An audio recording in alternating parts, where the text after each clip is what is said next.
So what is it that we really are desiring? Now, Marx famously talks about commodities as having two aspects. They have use value and they have exchange value.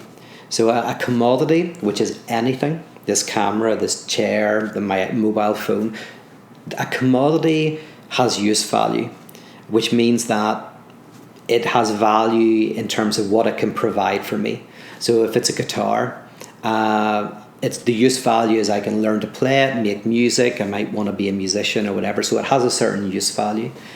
And it also has an exchange value, which means it has a value in the marketplace. When I bring it into the marketplace, I can sell it for a certain amount of money.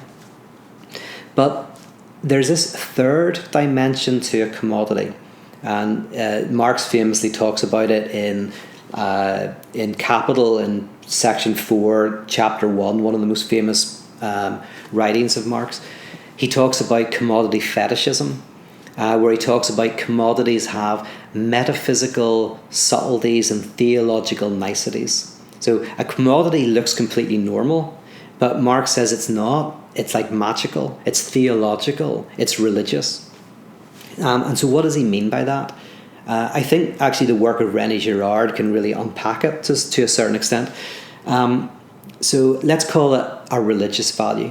So for the sake of this seminar, you've got use value, which is the guitar. You can learn music, you can play it, you can kind of like use it to impress your partner, right? You've got exchange value, which is how much the guitar is worth on the market. And then there's the religious value. And the religious value is this notion that this product will somehow complete you, will somehow give you a plenitude of being. You feel that you're lacking in something, and this will provide it. Now, of course, not all commodities have this. Like, we just buy commodities, we drink coffee because we like the taste or we want to wake up. But some commodities take on a religious value. So say there's a guitar that David Bowie owned, right? Why is that worth phenomenally more money than any other guitar?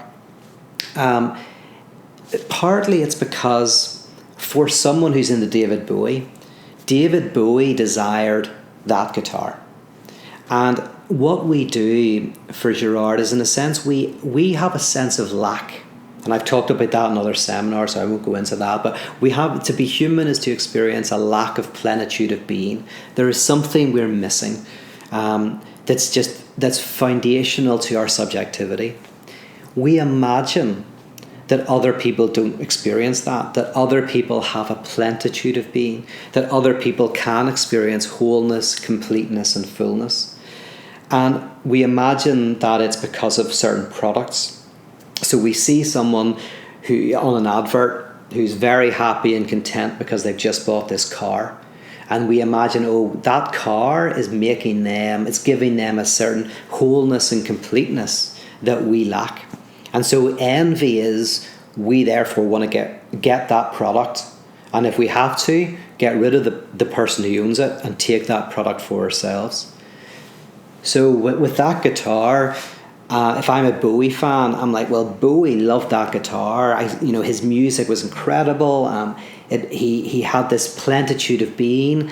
I want to be like David Bowie. This guitar, I desire it. I really want it. And so weirdly, it takes on a value that is beyond mere use value, because potentially it's no better than any other guitar of its kind, right? It's just exactly the same. But it takes on a value that is beyond mere use value. It takes on a metaphysical value, a religious value. But then I purchase it. And of course, it doesn't give me that, right? Products don't give me that. It's just an illusion. It's a semblance. It's a mask. So these products offer this promise that they can never fulfill.